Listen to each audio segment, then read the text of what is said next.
Hello friends. Hello friend, subscribe मेरे channel YouTube channel and like follow. सामने से कोई जवाब नहीं आ रहा था। दोबारा महल में से नकारात्मक ऊर्जा आने लगी। निधि ने उस ऊर्जा को नजरअंदाज किया और आगे बढ़ी। वो बिना देर किए अपनी माँ के कमरे तक जा पहुंची। कमरे के बाहर खड़े रहकर वो अपनी माँ को बुलाने लगी। माँ, कहाँ है आप? मैं आपकी आवाज सुनना चाहती हूँ। तभी कमरे के अंदर से आवाज आई। शाबाश निधि, तुमने बहुत अच्छा काम किया। महादेवी की आवाज निधि के कान में पड़ते ही निधि ने आंखें बंद कर दी।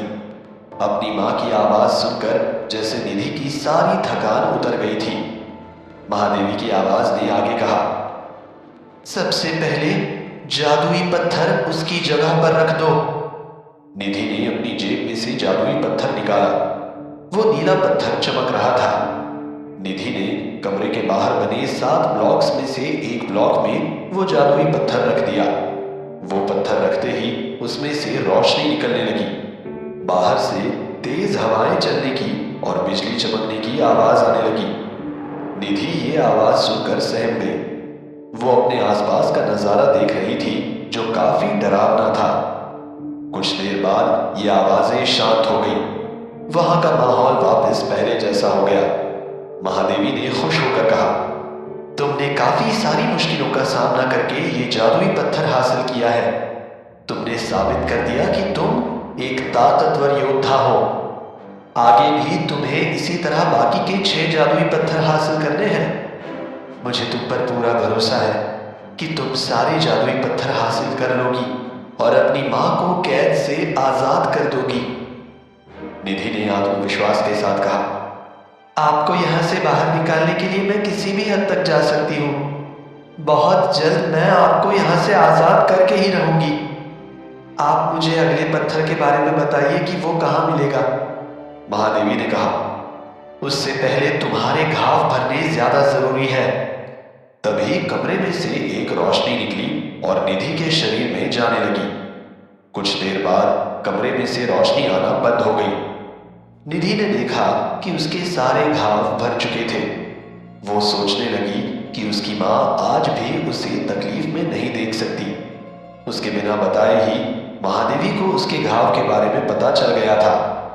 महादेवी ने अगले पत्थर के बारे में बताते हुए कहा, दूसरा जादुई पत्थर तुम्हें चितखोल राज्य में मिलेगा। राजा वीरेंद्र सिंह चितखोल पर राज करते हैं। महादेवी ने चितखोल के बारे में और भी जानकारी दी। चितखोल भी मध्य दिव्य महाद्वीप देश में ही था। हालांकि ये चितखोल राज्य पंचालपुर राज्य से बहुत दूर था।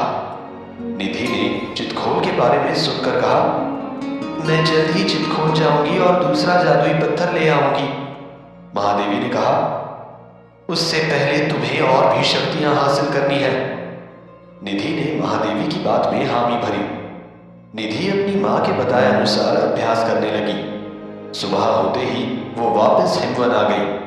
सब लोग अनजान थे कि निधि किसी दूसरे दुनिया में भी जा रही है। हिमवन आकर निधि सभी छात्रों के साथ अभ्यास करने लगी।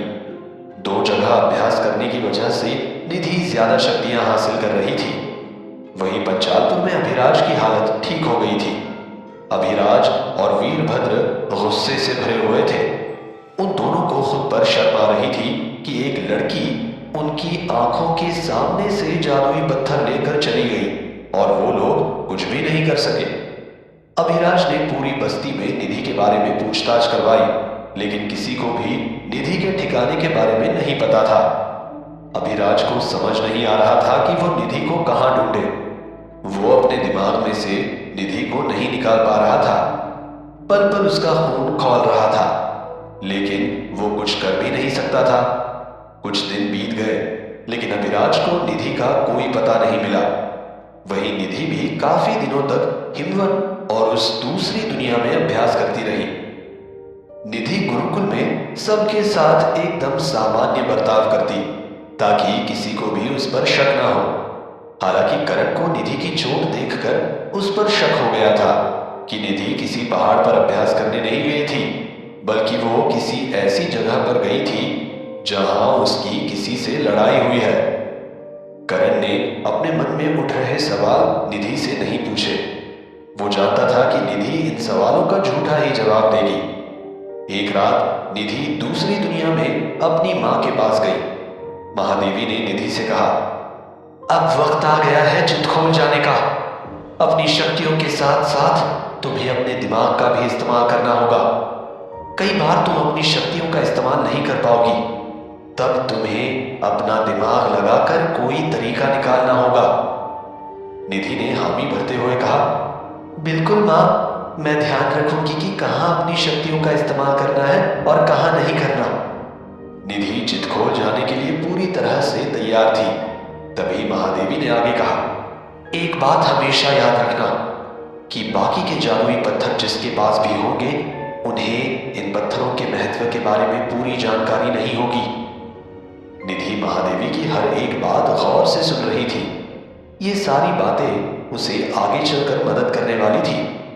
निधि ने महादेवी से पूछा, लेकिन मुझे कैसे पता चलेगा कि ये सब पत्थर किस जगह है? महादेवी ने कहा, ये मैं तुम्हें नहीं बता सकती, लेकिन तुम्हारी तलवार तुम्हें पत्थर ढूंढने में मदद करेगी। निधि ने दोबारा पूछा, लेकिन तलवार कैसे मदद करेगी? महादेवी ने कहा, वो वक्त आने पर पता चल जाएगा। अब तुम्हें वापस अपने गुरुकुल जाना होगा। आज रात को ही तुम्हें चितखोल के लिए निकलना होगा। निधि ने महादेवी की बात में हामी भरी। वो महल के बाहर आई और अपनी तलवार हवा में घुमाई। निधि हिमवत पहुंच गई। हमेशा की तरह निधि गुरुकुल में सभी छात्रों के साथ अभ्यास करने लगी। तभी करण की नजर निधि के हाथ पैर पर गई। उसने देखा कि निधि के घाव भर चुके थे। निधि के घाव जितने गहरे थे उन्हें भरने में काफी वक्त लगता, लेकिन ये कुछ दिन में भर गए थे। ये एक तरीके से मुमकिन नहीं था। करण अब तक निधि से किसी भी तरह के सवाल जवाब नहीं कर रहा था, लेकिन इस बार उससे रहा नहीं गया। वो निधि के पास गया और बोला, तुम्हारे हाथ और पैर में जो गहरे घाव थे वो इतनी जल्दी उभर कैसे गए? हाँ? निधि का ध्यान अपने हाथों पर गया। उसने तुरंत अपने हाथ पीछे कर लिए और सोचने लगी कि करण को क्या जवाब दे। निधि ने हिचकिचाते हुए कहा, ये तो वैद्य के मरहम की वजह से हुआ है। उनके मरहम में इतनी शक्तियां थी कि कुछ ही दिन में घाव पूरी तरह से उभर गए। करण जानता था कि निधि से ऐसा ही कोई जवाब आएगा। उसने मानने से इनकार कर दिया। वैद्य के मरहम में चाहे कितनी भी शक्तियां क्यों ना हो, लेकिन इतना गहरा घाव इतनी जल्दी नहीं भरता। निधि ने करण की आंखों में देखकर कहा, मुझे भी इस बारे में नहीं पता था। ये तुम वैद्य से जाकर पूछो कि घाव इतनी जल्दी कैसे भर गए। तुम्हें मेरे लिए खुश होना चाहिए, लेकिन तुम तो मुझ पर शक कर रहे हो। निधि ने मुंह चढ़ा लिया। करण ने कहा, मैं तुम पर शक नहीं कर रहा। वो अपनी बात पूरी करता उससे पहले ही निधि उससे दूर जाकर अभ्यास करने लगी। निधि को रात होने का इंतजार था। जैसे ही रात हुई, सभी छात्र अपने कमरे में जा चुके थे और निधि का हिम्मत छोड़ने का वक्त हो गया था। उसने सोचा कि इस बार वो बिना बताए ही चली जाएगी। अगर पिछली बार की तरह वो सबको बताती है तो हो सकता है कि उसके दोस्त उसे जाने से रोक दे। वो किसी भी तरह का जोखिम नहीं लेना चाहती थी। निधि ने एक चिट्ठी लिखी और चंद्रिका के कमरे में दरवाजे के नीचे से डाल दी। निधि नाव में बैठकर चितखोल के लिए निकली। उसने अपनी तलवार भी साथ ले ली थी, जो पूरे सफर में उसकी मदद करने वाली थी। चितखोल हिमवत से थोड़ी दूरी पर था। वही सुबह होते ही चंद्रिका की नजर उसके कमरे में पड़े उस कागज पर गई। उसने वो कागज खोलकर पूरा पढ़ा तो हैरान रह गई। वो तेजी से बाहर आई। अभी तक बहुत कम छात्र अपने कमरे से बाहर आए थे। उनमें से एक युग भी था। चंद्रिका ने युग को आवाज लगाकर कहा, युग, जाकर हिमानी और करण को बुला कर लाओ। युग चंद्रिका के चेहरे पर पसीने को देखकर समझ गया कि कुछ तो गड़बड़ हुई है। कुछ ही देर में हिमानी और करण युग के साथ चंद्रिका के पास आए। हिमानी ने चंद्रिका से पूछा, क्या हुआ गुरु माता? युग बता रहा है कि आप बहुत परेशान दिख रही हो। चंद्रिका ने हड़बड़ाते हुए कहा। निधि वापस कहीं गायब हो गई। क्या? गायब हो गई? कहाँ गायब हो गई?